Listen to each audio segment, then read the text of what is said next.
स्वागत है हमारे YouTube चैनल पे। आज हम लोग देखने वाले हैं NCERT ऑब्जेक्टिव क्वेश्चन। इसके पहले हमने हिस्ट्री, ज्योग्राफी, पॉलिटी, इकोनॉमिक्स ये सारे को हमने समाप्त कर लिया था। सामान्य विज्ञान की बात की जाए तो इसमें हमने बायोलॉजी और फिजिक्स को भी समाप्त कर लिया था। आज हम लोग स्टार्ट कर रहे हैं केमिस्ट्री। चलिए, इसमें कौन कौन सा टॉपिक रहने वाला है वो सब आप लोगों को बता दूँ। इसमें 13 टॉपिक रहने वाले हैं। कौन कौन सा है? द्रव एवं इसकी अवस्थाएं, द्रव की परमाणु संरचना, अम्ल, क्षारक एवं लवण, संयोजकता एवं रासायनिक बंधन, रासायनिक अभिक्रियाएं, गैसीय नियम, तत्वों का आवर्ती वर्गीकरण, धातु, धातुकर्म एवं मिश्र धातु, अधातुएं, रेडियो सक्रियता, कार्बनिक रसायन, ईंधन, मानव जीवन में रसायन। इतने सारे टॉपिक दिए गए, इस सारे को हम लोग कंप्लीट करेंगे। चलिए इसे स्टार्ट करते हैं। अगर आप लोग नए हैं तो हमारे चैनल को सब्सक्राइब कर लें। फर्स्ट नंबर जो दिया गया है यह है द्रव एवं इसकी अवस्थाएं, matter and it's states. First number question दिया गया है, जिस ताप पर किसी पदार्थ का ठोस अवस्था से द्रव अवस्था में परिवर्तन होता है कहलाता है। जिस ताप पर किसी पदार्थ का ठोस अवस्था से द्रव अवस्था में परिवर्तन होता है वह कहलाता है, क्या कहलाता है? गलनांक। क्या कहलाता है? गलनांक कहलाता है। पायस एक कोलाइड होता है। पायस एक कोलाइड होता है। क्या होता है? द्रव में द्रव का। पायस जो है द्रव में द्रव का होता है। ऑप्शन नंबर डी दिया गया है। नेक्स्ट क्वेश्चन है, आयोडीन क्रिस्टलों को गर्म करने पर सीधे गैस में परिवर्तन होने की प्रक्रिया है। क्या हो जाएगा? उदरपातन। आयोडीन क्रिस्टलों को गर्म करने पर सीधे गैस में परिवर्तन होने की प्रक्रिया क्या है? तो उदरपातन है। जहाँ पे क्वेश्चन में डाउट होता है वहाँ पे आप लोग कमेंट कर लेंगे। नेक्स्ट है, वायु को निम्नलिखित में से क्या कहा जा सकता है? वायु को निम्नलिखित में से क्या कहते हैं? तो वायु को कहते हैं मिश्रण। निम्नलिखित में से कौन मिश्रण नहीं है? निम्नलिखित में से कौन जो है मिश्रण नहीं है? एलपीजी, वायु, गैसोलीन ये सब मिश्रण के उदाहरण, जबकि आसुत जल जो है यह मिश्रण नहीं है। ऑप्शन नंबर डी इसका राइट आंसर हो जाएगा। शुद्धिकरण की प्रक्रिया में गंदे जल का उपचार फिटकरी से करते हैं, यह प्रक्रिया कहलाती है। शुद्धिकरण की प्रक्रिया में गंदे जल का उपचार फिटकरी से करते हैं, यह प्रक्रिया कहलाती है, तो इसे कहते हैं पायशीकरण। पायशीकरण। जांच प्रयोगशालाओं में रक्त जांच के लिए निम्नलिखित में से किस प्रक्रिया का उपयोग किया जाता है? जांच प्रयोगशालाओं में रक्त जांच के लिए निम्नलिखित में से किस प्रक्रिया का उपयोग किया जाता है? तो यह किया जाता है अपकेंद्रण। अपकेंद्रण। दूध किस प्रकार का मिश्रण है? दूध किस प्रकार का मिश्रण है? तो यह पायस का मिश्रण है। ऑप्शन नंबर ए पायस हो जाएगा। नेक्स्ट क्वेश्चन चलते हैं, क्वेश्चन नंबर 9। निलंबन कणों का आकार है। निलंबन कणों का आकार है तो 10⁻⁻5 से लेकर के 10⁻⁻7 सेंटीमीटर के मध्य। Option number B. किसी द्रव का ठोस अवस्था से द्रव अवस्था में परिवर्तित हुए बिना सीधे वाष्प या गैसीय अवस्था में परिवर्तन कहलाता है। किसी द्रव का ठोस अवस्था से द्रव अवस्था में परिवर्तित हुए बिना सीधे वाष्प या गैसीय अवस्था में परिवर्तन कहलाता है, क्या कहलाता है? उदरपातन। निम्नलिखित में से रासायनिक यौगिक है। रासायनिक यौगिक क्या हो जाएगा? क्या हो जाएगा? अमोनिया। अमोनिया रासायनिक यौगिक है। वर्ण लेखन विधि की खोज की, क्रोमैटोग्राफी की खोज किसने की थी? तो इसकी खोज की थी मिखाइल स्वेट ने। मिखाइल स्वेट ने। कोलाइड विलयन का उदाहरण है। कोलाइड विलयन का उदाहरण है जेल, सॉल और झाग। जेल, सॉल और झाग उपयुक्त में से सभी। निम्नलिखित में से कोलाइडों के प्रमुख गुण हैं। निम्नलिखित में से कोलाइडों के प्रमुख गुण हैं, तो प्रमुख गुण हो जाएगा स्कंदन, टिंडल प्रभाव, ब्राउनी गति। ऑप्शन नंबर डी उपयुक्त में से सभी। वे विलयन जिन्हें अर्धपारगम्य झिल्ली द्वारा पृथक रखने पर परासरण की क्रिया संपन्न नहीं होती है कहलाती है। वे विलयन जिन्हें अर्धपारगम्य झिल्ली द्वारा पृथक रखने पर परासरण की क्रिया संपन्न नहीं होती है कहलाती है। इसे कहते हैं समपरासारी विलयन। समपरासारी विलयन। पानी का कौन सा गुण इसे एक अच्छा विलायक बनाता है? पानी का कौन सा गुण इसे एक अच्छा विलायक बनाता है? बताइएगा। क्या बनाता है? उच्च द्विध्रुवीय आघूर्ण। उच्च द्विध्रुवीय आघूर्ण। Option number B. Next question है, ठोस से द्रव तथा द्रव से गैस में रूपांतरित होने वाले कार्बन डाइऑक्साइड के नमूने में किस प्रकार का परिवर्तन होगा? गौर से प्रश्न को देख लीजिए। ठोस से द्रव तथा द्रव से गैस में रूपांतरित होने वाले कार्बन डाइऑक्साइड के नमूने में किस प्रकार का परिवर्तन होगा? क्या होता है? घनत्व में परिवर्तन। घनत्व में परिवर्तन। किसी द्रव में अविलेय अति सूक्ष्म कणों को द्रव से अलग करने के लिए निम्नलिखित में से किसका प्रयोग किया जाता है? किसी द्रव में अविलेय अति सूक्ष्म कणों को द्रव से अलग करने के लिए निम्नलिखित में से किसका प्रयोग किया जाता है? तो अपकेंद्रीकरण का। अपकेंद्रीकरण का। जिस विलयन में कोई पदार्थ एक सीमा के बाद और अधिक न घोला जा सके, ऐसा विलयन निम्नलिखित में से क्या कहलाता है? जिस विलयन में कोई पदार्थ एक सीमा के बाद और अधिक न घोला जा सके, ऐसा विलयन निम्नलिखित में से क्या कहलाता है? क्या कहलाता है? संतृप्त विलयन। निम्न में से कौन से कोलाइड या कोलाइडस का उदाहरण है? कौन सा कोलाइड या कोलाइडस का उदाहरण है? तो यह हो जाएगा शेविंग क्रीम, वाहनों से निकलने वाली धुआं, पनीर और बादल। ऑप्शन नंबर डी इसका राइट आंसर हो जाएगा। नेक्स्ट है, निम्नलिखित प्रक्रियाओं पर विचार कीजिए। उपयुक्त प्रक्रियाओं में से कौन सी प्रक्रियाएं अपकेंद्रण विधि के माध्यम से संपन्न होती है? इसका राइट आंसर हो जाएगा जांच प्रयोगशाला में रक्त और मूत्र की जांच, डेयरी या घर में क्रीम से मक्खन निकालना, कपड़े धोने की मशीन में भीगे कपड़ों को सुखाना। कपड़े धोने की मशीन में भीगे कपड़ों को सुखाना, यह सब किसका है? यह हो जाएगा अपकेंद्रण का उदाहरण। ऑप्शन हो जाएंगे डी। चलिए आगे बढ़ते हैं, क्वेश्चन नंबर 22 देखते हैं। अशुद्धियों के कारण द्रव का क्वथनांक, अशुद्धियों के कारण द्रव का क्वथनांक बढ़ जाता है। अशुद्धियों के कारण द्रव का क्वथनांक बढ़ जाता है। क्वेश्चन नंबर 23, निम्नलिखित प्रक्रियाओं में से कौन सी क्रोमैटोग्राफी से संबंधित है? कौन सी क्रोमैटोग्राफी से संबंधित है? तो हो जाएगा डाई में से रंगों को पृथक करना, डाई में से रंगों को पृथक करना, प्राकृतिक रंगों से पिगमेंट को पृथक करना, रक्त से नशीले पदार्थ को पृथक करना। 1, 2, 3 इसका राइट आंसर हो जाएगा। जबकि धातु शोधन के दौरान लोहे को पृथक करना यह क्रोमैटोग्राफी से संबंधित नहीं है। पदार्थ की अवस्थाओं के संदर्भ में निम्नलिखित कथनों पर विचार कीजिए। बॉयल का नियम तापमान और आयतन का संबंध प्रकट करता है। बिल्कुल, बॉयल का नियम तापमान और आयतन का संबंध प्रकट करता है। चार्ल्स का नियम दाब और आयतन का संबंध प्रकट करता है। चार्ल्स का नियम दाब और आयतन का संबंध प्रकट करता है। गैल-लुसेन के नियम दाब और तापमान का संबंध प्रकट करता है, जो कि गलत है। 1 और 2 क्या सही दिए गए हैं? ऑप्शन हो जाएंगे ए हो जाएगा। निम्नलिखित में से कौन से कथन सही दिए गए हैं? कौन से कथन है जो सही है? डीजल और पेट्रोल का क्वथनांक भिन्न होता है। ये जो है सही दिए गए। डीजल और पेट्रोल का क्वथनांक भिन्न होता है। किस प्रक्रिया के द्वारा किशमिश के दाने जल में रखने पर फूल जाते हैं? किस प्रक्रिया के द्वारा किशमिश के दाने जल में रखने पर फूल जाते हैं? तो हो जाएगा परासरण। परासरण। निम्नलिखित में से कौन विषमांगी मिश्रण है? विषमांगी मिश्रण हो जाएगा जल में तेल। जल में तेल, ये जो जल और तेल है जो घुलनशील नहीं है, ये विषमांगी मिश्रण है। अब हम लोग नया टॉपिक देखने वाले हैं। टॉपिक नंबर 2, अध्याय 2 है द्रव की परमाणु संरचना। द्रव्य की परमाणु संरचना। Atomic structure of matter. First number है, तत्वों का सबसे छोटा भाग कहलाता है। तत्वों का सबसे छोटा भाग कहलाता है परमाणु। क्या कहलाता है? परमाणु कहलाता है। परमाणु नाभिक के घटक क्या क्या हैं? परमाणु नाभिक के घटक क्या है? तो जानते ही होंगे, प्रोटॉन और न्यूट्रॉन। परमाणु जिसमें प्रोटॉन की संख्या एक समान है लेकिन न्यूट्रॉन की संख्या भिन्न है, इसे कहते हैं। प्रोटॉन की संख्या समान लेकिन न्यूट्रॉन की संख्या भिन्न भिन्न है, उसे क्या कहते हैं? बताइएगा। इसे कहते हैं आइसोटोप। आइसोटोप। किस ब्रिटिश वैज्ञानिक ने परमाणु सिद्धांत की व्याख्या की?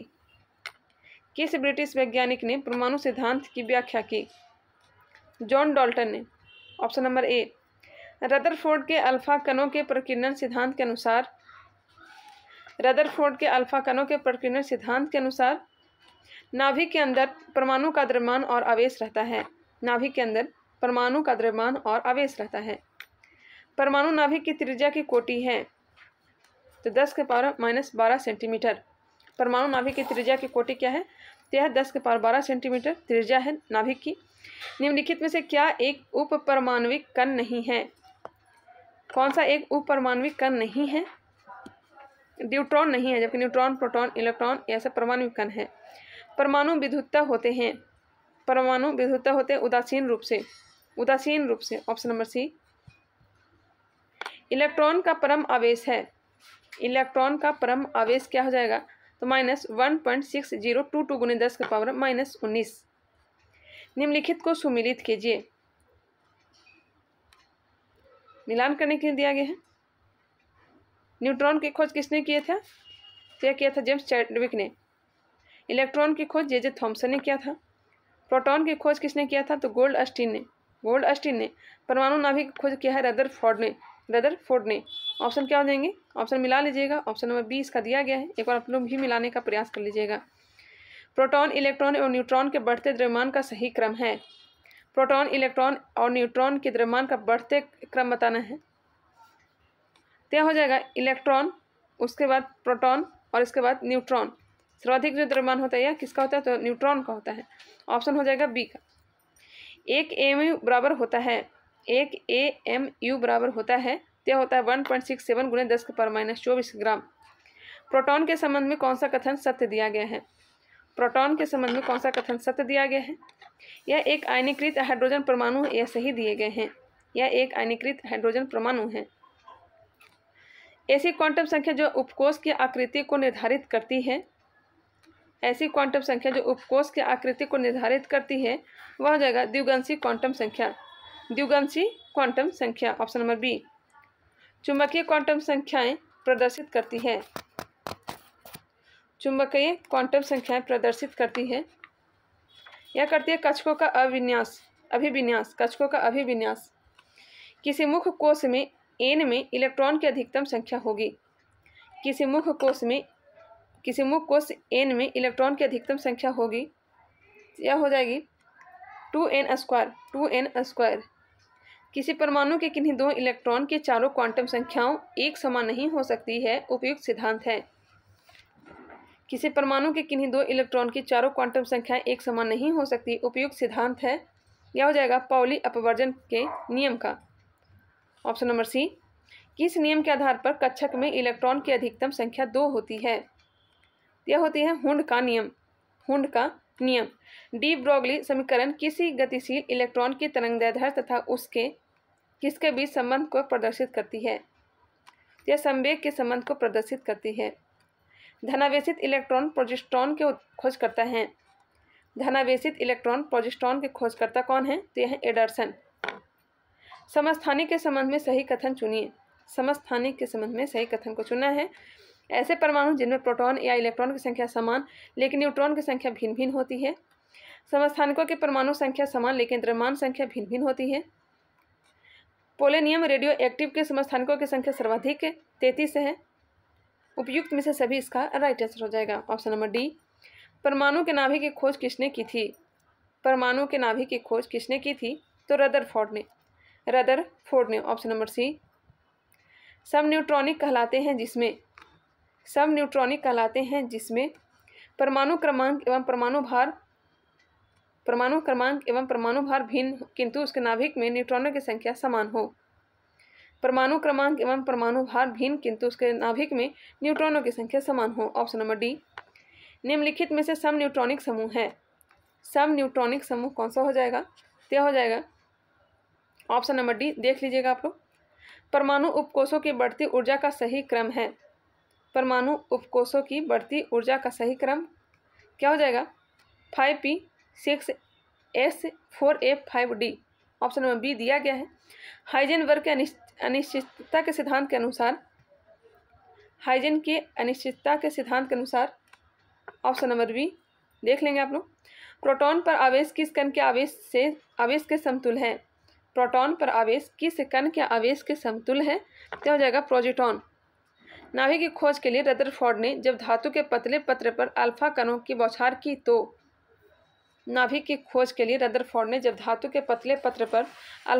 बौछार की तो अधिकांश अल्फा कण धातु की पन्नी को बिना विक्षेपित किए पार करके चले गए, ऑप्शन नंबर ए। तत्वों की प्रकृति को ज्ञात किया जा सकता है तो इलेक्ट्रॉनिक विन्यासीकरण के द्वारा। एकमात्र ऐसा तत्व जिसके समस्थानिकों के नाम भिन्न भिन्न हैं तो हो जाएगा हाइड्रोजन। जल के वाष्पन के अत्यधिक उच्च ऊष्मा मुक्तता किसका परिणाम है? सहसंयोजी संबंध का। निम्नलिखित में से किसमें न्यूट्रॉन अनुपस्थित होता है? न्यूट्रॉन अनुपस्थित हाइड्रोजन में। परमाणु के संदर्भ में निम्नलिखित युग्मों पर विचार करिए, कौन से हैं जो सुमेलित दिए गए हैं? कौन सा सुमेलित दिया गया है? संयोजकता, संयोजक शक्ति, यह सही दिए गए हैं, ऑप्शन नंबर ए इसका राइट आंसर हो जाएगा।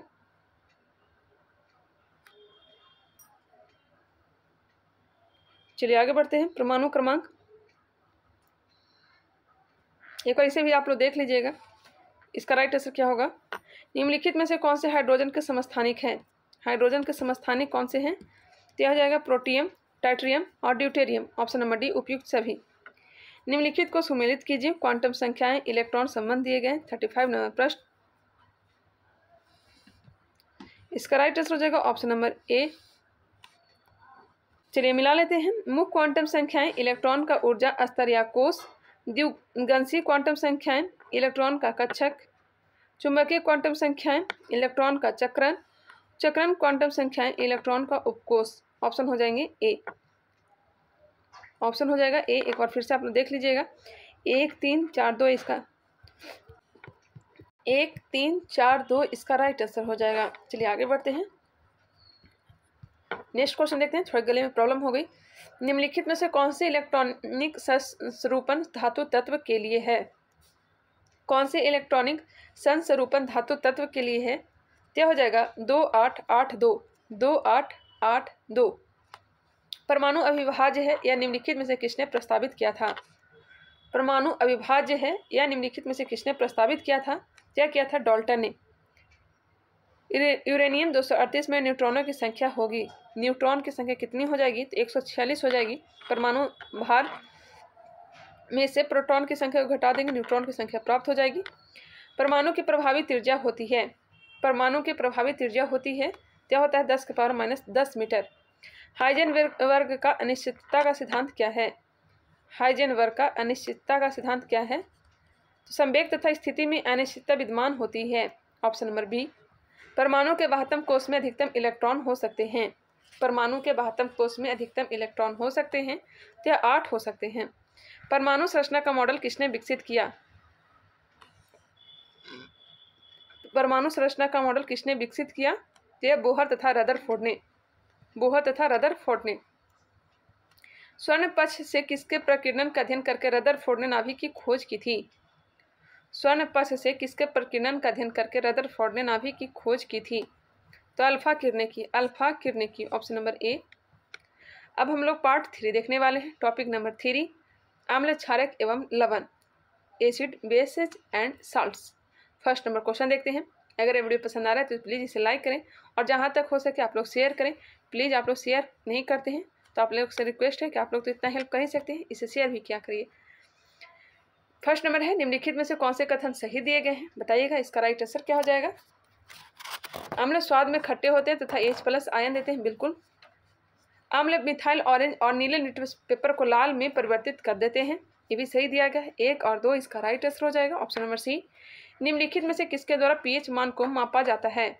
pH मान को मापा जाता है या सोरेनसन। सोरेनसन ने इसकी pH स्केल की खोज की थी।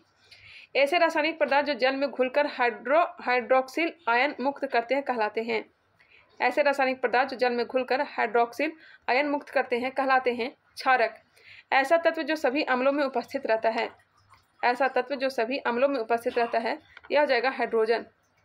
ऐसा अम्ल जिसमें हाइड्रोजन परमाणु के साथ ऑक्सीजन एवं अन्य तत्व उपस्थित रहता है, यह हो जाएगा ऑक्सी अम्ल। ऑक्सी अम्ल। शुद्ध जल में उपस्थित हाइड्रोजन आयन के सांद्रण मान होता है। शुद्ध जल में उपस्थित हाइड्रोजन आयन के सांद्रण का मान होता है, क्या होता है? 10⁻⁻7। 10⁻⁻7। निम्नलिखित में से कौन सा अम्ल म्यूरिएटिक अम्ल के नाम से भी जाना जाता है?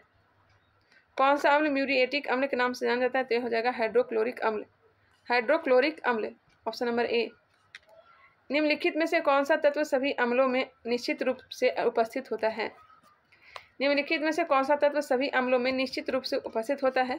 यह हो जाएगा हाइड्रोजन। निम्नलिखित तत्व समूहों में से कौन सा पृथ्वी पर जीवन की उत्पत्ति के लिए मूलतः उत्तरदायी था? कौन सा पृथ्वी पर जीवन की उत्पत्ति के लिए मूलतः उत्तरदायी था? यह हो जाएगा कार्बन, हाइड्रोजन और नाइट्रोजन। कार्बन, हाइड्रोजन और nitrogen. Option number B. pH मान निम्नलिखित में से क्या प्रदर्शित करता है? pH मान निम्नलिखित में से क्या प्रदर्शित करता है? pH मान किसी घोल के अम्लीय या क्षारीय होने का मूल्यांकन। किसी घोल के अम्लीय या क्षारीय होने का मूल्यांकन। अम्ल एवं क्षारक के संबंध में विशिष्ट संकल्पनाएं दी। अम्ल एवं क्षारक के संबंध में विशिष्ट संकल्पनाएं किसने दी थी? क्या दी थी? अर्हेनियस ने, न्यूटन लुइस ने, ब्रांस्टेड लॉरी ने। ऑप्शन नंबर डी इसका राइट आंसर हो जाएगा उपयुक्त सभी ने। अम्ल एवं क्षारक की परस्पर उदासीनीकरण अभिक्रिया से उत्पन्न यौगिक कहलाते हैं। अम्ल एवं क्षारक की परस्पर उदासीनीकरण अभिक्रिया से उत्पन्न यौगिक कहलाते हैं लवण। अम्लीय विलयन के पीएच का मान है 7 से कम। एक विलयन लाल लिटमस पत्र को नीला कर देता है, विलयन का पीएच मान कितना होगा? तो यह 7 से कम होगा। 7 से कम एक विलयन लाल लिटमस पत्र को नीला कर देता हो तो क्षार होना चाहिए, क्षार होना चाहिए। लाल को नीला कर दे रहा है तो क्षार होना चाहिए, तो 7 से अधिक होना चाहिए था। इसका राइट आंसर हो जाएगा इनमें से कोई नहीं, इनमें से कोई नहीं। जबकि नीले लिटमस पत्र को लाल कौन करता है? तो अम्ल करता है, तो 7 से कम होना चाहिए था। नेक्स्ट क्वेश्चन देखते हैं। इसका राइट आंसर हो जाएगा ऑप्शन नंबर डी। सूची 1 को सूची 2 के साथ सुमेलित कीजिए।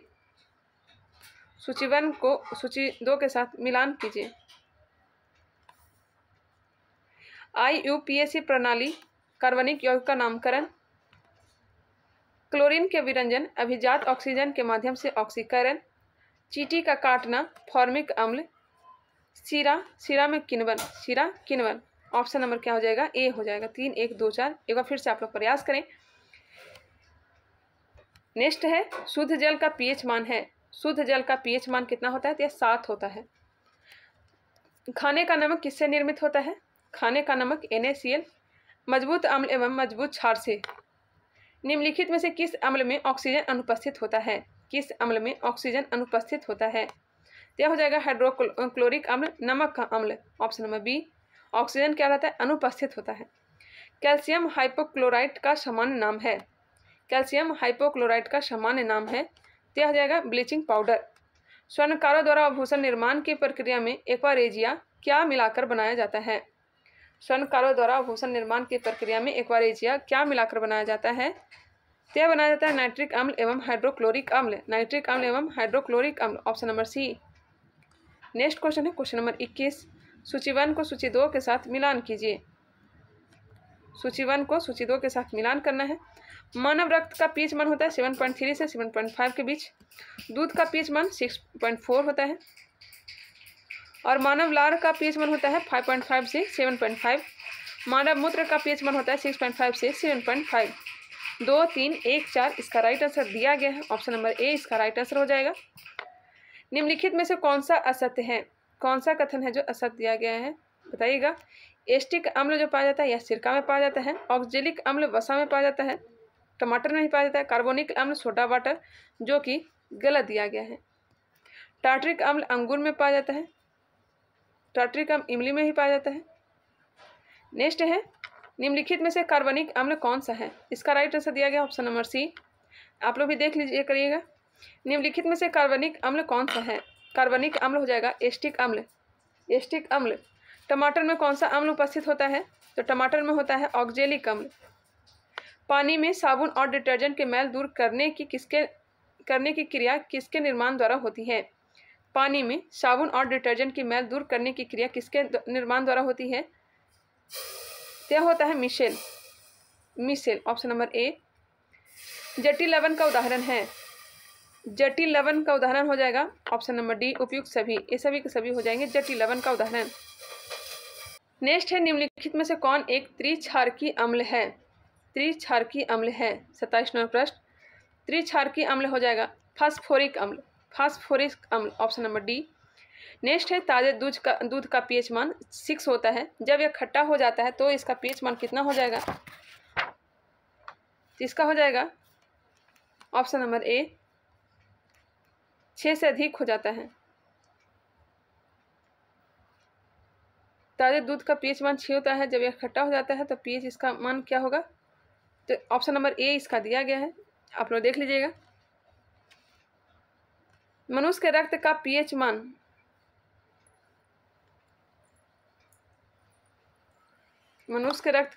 मान कितना होता है?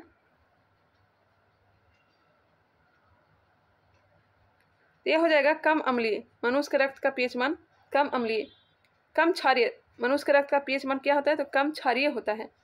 एक क्वेश्चन में मुझे डाउट लग रहा है, इसे आप लोग एक बार देख करके बताइएगा कमेंट करके। नेक्स्ट है टमाटर की चटनी और फलों के रस जैसे खाद्य पदार्थों में परिरक्षक के रूप में प्रयुक्त होने वाले यौगिक क्या कहलाते हैं? टमाटर की चटनी और फलों के रस जैसे खाद्य पदार्थों में परिरक्षक रूप में प्रयुक्त होने वाले यौगिक क्या है? यह हो जाएगा सोडियम बेंजोएट। सूची 1 को सूची 2 के साथ मिलान करिए। 31वां प्रश्न, वाशिंग सोडा। वाशिंग सोडा होता है सोडियम कार्बोनेट। सोडियम कार्बोनेट को वाशिंग सोडा कहा जाता है। Caustic soda. कास्टिक सोडा हो जाएगा sodium hydroxide. Caustic soda sodium hydroxide. नीला थोथा हो जाएगा कॉपर सल्फेट। हाइपो हो जाएगा sodium thiosulphate. Sodium thiosulphate. 4 1 2 3 4 1 2 3 option हो जाएंगे बी। फोटोग्राफी में उपयोगी तत्व है। फोटोग्राफी में उपयोगी तत्व क्या है? यह है सिल्वर ब्रोमाइड। Silver bromide. ताजे घावों के लिए आयोडीन की टीचर एक प्रतिरोधी है। यह तात्विक आयोडीन का एक तनु विलयन है जिसमें नहीं होता है। क्वेश्चन को एक बार फिर से आप लोग पढ़ लीजिए, मैं टाइम देती हूँ। इसका राइट आंसर हो जाएगा ऑप्शन नंबर बी, एसीटोन। सिरका का मुख्य घटक क्या है? सिरका का मुख्य घटक है एस्टिक अम्ल। एस्टिक अम्ल हो जाएगा। सिरका का मुख्य घटक एस्टिक अम्ल हो जाएगा। निम्नलिखित कथनों पर विचार कीजिए। हमारे दंत क्षय हेतु अम्ल जिम्मेदार होते हैं। दांतों के मध्य फंसे खाद्य पदार्थ अम्ल निर्मोचित करने में सहायक होते हैं। ये दोनों के दोनों क्या दिए गए? सही दिए गए हैं। ए और बी, 1 और 2 इसका राइट आंसर हो जाएगा ऑप्शन नंबर सी। एक अज्ञात गैस जल में शीघ्रता से घुल जाती है। गैस युक्त जलीय घोल में लाल लिटमस नीला हो जाता है। यह गैस हाइड्रोजन क्लोराइड के साथ सफेद ध्रुव भी देती है। यह अज्ञात गैस कौन सा है? एक बार फिर से आप क्वेश्चन को देख लें। इसका राइट आंसर हो जाएगा ऑप्शन नंबर सी, अमोनिया। जल में अस्थायी कठोरता किसकी उपस्थिति के कारण होती है? जल में अस्थायी कठोरता किसकी उपस्थिति के कारण होती है? तो मैग्नीशियम और कैल्शियम के सल्फेट के कारण। मैग्नीशियम और कैल्शियम के सल्फेट के कारण। कुछ समान पदार्थों के पीएच मान दिए गए। चलिए इसे देख लेते हैं। बैटरी में प्रयुक्त अम्ल का पीएच मान होता है 0 से 1। जट्ठा रस का पीएच मान होता है 1.2 से लेकर 2 के बीच। सिरका नींबू का रस का होता है 2.2 से लेकर 3.4। सोडा शराब संतरे का रस होता है 3.2 से लेकर 3.9। बियर और टमाटर का होता है 4.4। ब्लैक कॉफ़ी का पीएच मान 4.4 से लेकर 5.5। अम्ल वर्षा का पीएच मान होता है 2.0 से लेकर 5.6। सामान्य वर्षा 5.6 से लेकर 6। दूध और लार का पीएच मान होता है 6.4 से लेकर 6.6 के बीच। शुद्ध जल का पीएच मान होता है 7। मानव मूत्र एवं रक्त का पीएच मान होता है 7.3 से लेकर के 7.5। समुद्री जल का पीएच मान होता है 7.5 से लेकर के 8.4। बेकिंग सोडा युक्त पेय का पीएच मान होता है 9.2। स्क्रीनशॉट लेना चाहें तो ले सकते हैं। एक बार फिर से आप लोग देखना चाहें तो देख सकते हैं। चलिए आगे बढ़ते हैं। नेक्स्ट टॉपिक आने वाला है संयोजकता एवं रासायनिक बंधन। अध्याय 4 संयोजकता एवं रासायनिक बंधन को देखेंगे। स्टार्ट करते हैं। रासायनिक बंध के निर्माण में होती है। रासायनिक बंध के निर्माण में होती है। केमिकल बॉन्ड के निर्माण में होती है। तो ऊर्जा में कमी किसी तत्व की अन्य तत्वों के साथ संयोजन करने की क्षमता कहलाती है। किसी तत्व की अन्य तत्वों के साथ संयोजन करने की क्षमता कहलाती है। तो यह कहलाती है तत्व की संयोजकता। तत्व की संयोजकता। किसी तत्व के तुल्यांकी भार तथा संयोजकता का गुणनफल किसके बराबर होता है? किसी तत्व के तुल्यांकी भार तथा संयोजकता का गुणनफल किसके बराबर होता है? परमाणु भार के। अणुओं अथवा परमाणुओं के मध्य आरोपित वह आकर्षण बल जो उन्हें एक निश्चित ज्यामितीय स्वरूप में बांधे रखता है। रासायनिक बंध ऑप्शन नंबर डी, किसी परमाणु के कोर इलेक्ट्रॉन हैं। किसी परमाणु के कोर इलेक्ट्रॉन आंतरिक कक्षाओं में उपस्थित इलेक्ट्रॉन। ऑप्शन नंबर सी, किसी बंध की बंध ऊर्जा अधिकतम होगी। किस बंध की बंध ऊर्जा बॉन्ड एनर्जी अधिकतम होगी? तो अधिकतम हो जाएगी आयनिक बंध की। किस यौगिक में या आयनिक सहसंयोजक बंध तथा उप सहसंयोजक अबंध होते हैं? किस यौगिक में आयनिक सहसंयोजक बंध तथा उप सहसंयोजक अबंध होते हैं? तो होता है NH4Cl। NH4Cl option number C. निम्नलिखित में से किसमें हाइड्रोजन बंध पाया जाता है? किसमें हाइड्रोजन बंध पाया जाता है? तो जल में ही पाया जाता है। अमोनिया, हाइड्रोजन पेरोक्साइड में, उपयुक्त सभी में। Option number D. विद्युत संयोजक बंध बनता है। विद्युत संयोजक बंध बनता है विपरीत आवेशित आयनों के मध्य। विपरीत आवेशित आयनों के मध्य।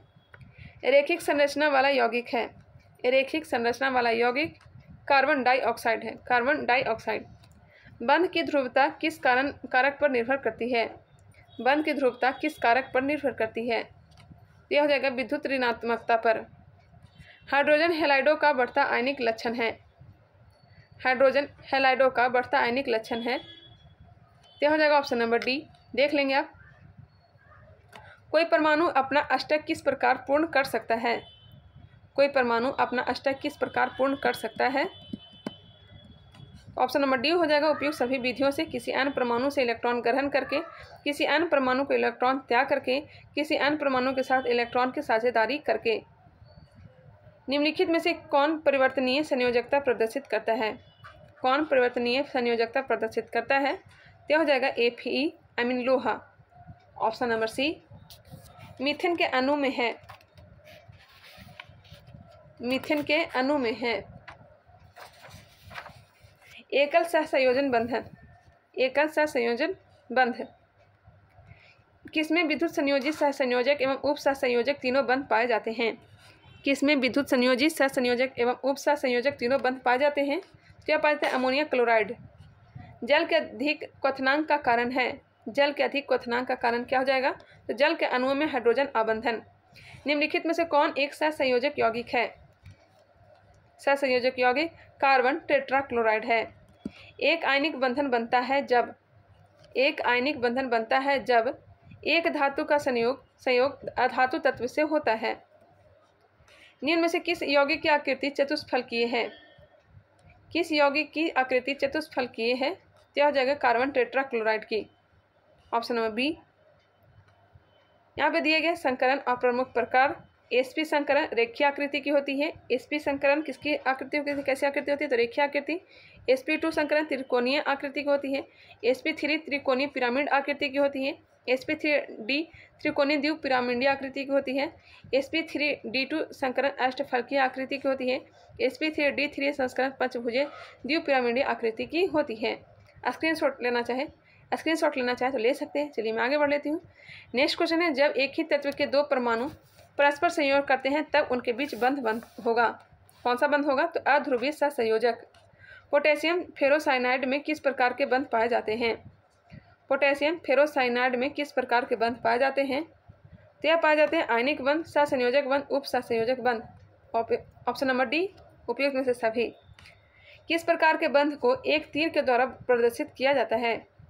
किस प्रकार के बंध को एक तीर के द्वारा प्रदर्शित किया जाता है? तो हो जाएगा उप सहसंयोजक बंध।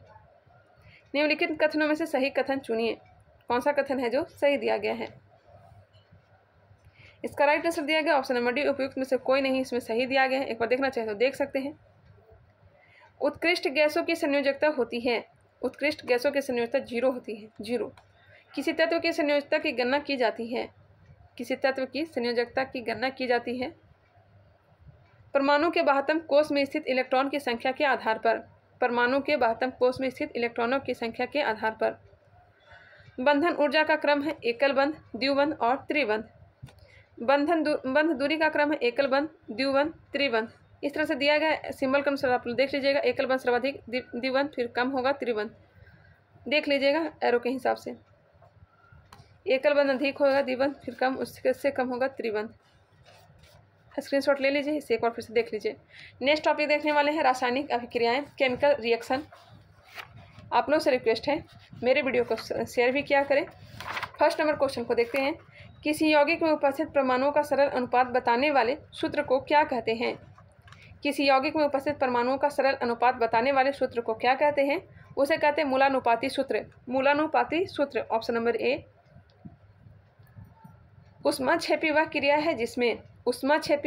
है जिसमें अभिकारक पदार्थों की ऊर्जा उत्पादकों से अधिक होती है। अब क्रिया की दर अभिकारकों के सक्रिय द्रव्यमान के गुणनफल के समानुपाती होती है। यह है द्रव्यमान अभिक्रिया का नियम। हेस के नियम के अनुसार किसी अभिक्रिया का ऊष्मीय प्रभाव क्रियाकारक की प्रारंभिक अवस्था पर निर्भर करता है। नेक्स्ट है ऊष्माशोषी अभिक्रिया से संबंधित है। ऊष्माशोषी अभिक्रिया से संबंधित कौन सा है? तो बर्फ का पिघलना, ठोस लवणों का पिघलना, जल का वाष्पीकरण या ऊष्माशोषी अभिक्रिया से संबंधित है। Option number D. वह रासायनिक अभिक्रिया जो दोनों दिशाओं में संपन्न होती है कहलाती है। वह रासायनिक अभिक्रिया जो दोनों दिशाओं में संपन्न होती है कहलाती है।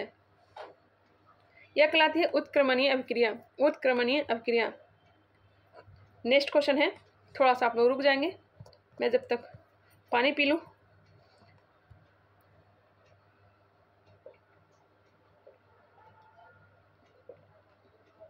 सेवन नंबर प्रश्न है, श्वसन निम्नलिखित में से कैसी अभिक्रिया है? श्वसन निम्नलिखित में से कैसी अभिक्रिया है? यह हो जाएगा ऊष्माक्षेपी अभिक्रिया। ऊष्माक्षेपी अभिक्रिया। इलेक्ट्रॉन त्यागने की प्रवृत्ति किस अभिक्रिया में होती है? इलेक्ट्रॉन त्यागने की प्रवृत्ति किस अभिक्रिया में होती है? यह होती है ऑक्सीकरण अभिक्रिया में। ऑक्सीकरण अभिक्रिया। हाइड्रोजन के जलने से संबंध प्रक्रिया है। हाइड्रोजन के जलने से संबंध प्रक्रिया कौन सा है? सॉरी, थोड़ा सा प्रॉब्लम हो चुका था। हाइड्रोजन के जलने से संबंध प्रक्रिया कौन सा है? यह हो जाएगा ऑक्सीकरण। Option number C. नाइट्रोजन ऑक्साइडों में नाइट्रोजन की सबसे अधिक ऑक्सीकरण अवस्था है। नाइट्रोजन ऑक्साइडों में नाइट्रोजन की सबसे अधिक ऑक्सीकरण अवस्था कौन सा है? N2O5। Option number B. पौधों में होने वाली प्रकाश संश्लेषण क्रिया किस प्रकार की रासायनिक अभिक्रिया है? पौधों में होने वाली प्रकाश संश्लेषण क्रिया किस प्रकार की रासायनिक अभिक्रिया है? यह हो जाएगा प्रकाश रासायनिक अभिक्रिया। प्रकाश रासायनिक अभिक्रिया। पेयजल को शुद्ध करने के लिए पोटेशियम परमैंगनेट का उपयोग क्यों किया जाता है? पेयजल को शुद्ध करने के लिए पोटेशियम परमैंगनेट का उपयोग क्यों किया जाता है? यह एक ऑक्सीकारक है। यह क्या है? एक ऑक्सीकारक है। Option number D. सबसे प्रबल ऑक्सीकारक तत्व है।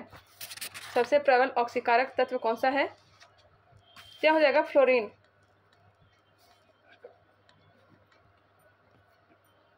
अपचयन वह प्रक्रिया जिसमें पदार्थ में अपचयन रिडक्शन वह प्रक्रिया जिसमें पदार्थ में इलेक्ट्रॉन जुड़ते हैं, हाइड्रोजन जुड़ती है तथा ऑक्सीजन घटती है, धातु जुड़ती है तथा अधातु घटती है। उपयुक्त में से सभी इसका राइट आंसर हो जाएगा। बहुत सी कारों के इंजन की अपशिष्ट गैसों को उत्प्रेरकी परिवर्तक कार्बन डाइऑक्साइड, नाइट्रोजन तथा पानी में परिवर्तित कर देते। उत्प्रेरक किससे बना होता है? क्वेश्चन को एक बार फिर से आप लोग पढ़ लीजिए। इसका राइट आंसर हो जाएगा ऑप्शन नंबर सी, प्लेटिनम तथा रेडियम। दूध के दही में परिवर्तन करने की प्रक्रिया कहलाती है। दूध को दही में परिवर्तन करने की प्रक्रिया कहलाती है। क्या कहलाती है? किण्वन। Option number C. निम्नलिखित में से कौन से भौतिक परिवर्तन का उदाहरण है? कौन से भौतिक परिवर्तन का उदाहरण हो जाएगा? तो कागज को फाड़ना भौतिक परिवर्तन हो जाएगा। जबकि रंग में परिवर्तन होना, हाइड्रोजन ऑक्सीजन का मिलकर जल बनना, कागज का जलना, ये सब रासायनिक परिवर्तन है। मोमबत्ती के जलने की प्रक्रिया में कौन सा परिवर्तन होता है? मोमबत्ती का जलना रासायनिक परिवर्तन हो जाएगा। और साथ साथ मेरे ख्याल से मोमबत्ती पिघलता भी है, देखे होंगे मोमबत्ती जलने के बाद। तो भौतिक परिवर्तन भी होना चाहिए। Option number C. रासायनिक परिवर्तन भौतिक परिवर्तन दोनों होना चाहिए। मोम का पिघलना भौतिक परिवर्तन है, परंतु मोमबत्ती का जलना रासायनिक परिवर्तन है। जलता है तो पिघलता भी है। निम्नलिखित में से रासायनिक परिवर्तन के उदाहरण है। रासायनिक परिवर्तन के उदाहरण ऑप्शन नंबर डी उपयुक्त सभी है। दूध से दही में परिवर्तन, प्रकाश संश्लेषण व श्वसन में परिवर्तन, धातुओं का संक्षारण। नेक्स्ट क्वेश्चन है, निम्नलिखित में से असत्य कथन का चयन करिए।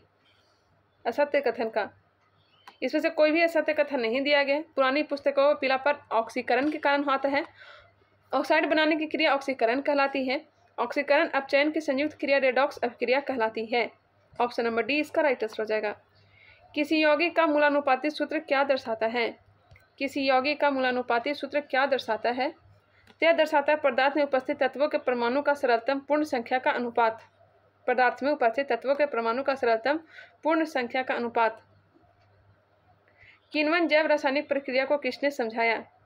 किण्वन जैव रासायनिक प्रक्रिया को किसने समझाया? यह समझाया था लुई पास्चर ने। निम्नलिखित में से कौन भौतिक प्रक्रिया नहीं है? कौन भौतिक प्रक्रिया नहीं है? तो फलों का पकना भौतिक प्रक्रिया नहीं है, जबकि क्रिस्टलीकरण, उत्पादन, जल में शर्करा का विघटन, यह सब भौतिक प्रक्रिया का उदाहरण है। निम्नलिखित में से कौन रासायनिक परिवर्तन नहीं है? रासायनिक परिवर्तन कौन सा नहीं है? तो ऑप्शन नंबर सी, वायु का द्रवीकरण रासायनिक परिवर्तन नहीं है, जबकि मोमबत्ती का जलना, वातावरण में लोहे में जंग लगना, यह सब रासायनिक परिवर्तन के उदाहरण है। प्रमुख उदाहरण और भौतिक एवं रासायनिक परिवर्तन के दिए गए, उसे देखते हैं। भौतिक परिवर्तन, जल का वाष्प में परिवर्तन भौतिक परिवर्तन हो जाएगा। वायु में चांदी के बर्तनों का काला होना रासायनिक परिवर्तन होता है। वायु में चांदी के बर्तन काला होना रासायनिक परिवर्तन का उदाहरण है। प्रिज्म से गुजरने पर श्वेत प्रकाश का 7 रंगों में परिवर्तन भौतिक परिवर्तन। सब्जियों का पकाने में उनका मुलायम होना जंग लगना, जल का विद्युत अपघटन पर हाइड्रोजन व ऑक्सीजन में परिवर्तन, यह सब रासायनिक परिवर्तन है।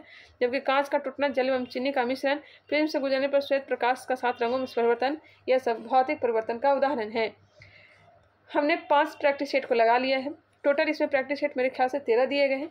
अगले पार्ट में इसे कंप्लीट करने वाले हैं। ये वीडियो आप लोग को कैसा लगा आप लोग कमेंट करके ज़रूर बताएं। अगर यह सही लगा है तो लाइक करें, हमारे चैनल को सब्सक्राइब करें और इसे प्लीज़ शेयर भी क्या करें जहाँ तक हो सके अपने फ्रेंड सर्किल में, स्टडी ग्रुप में, वहाँ आप लोग शेयर भी करें।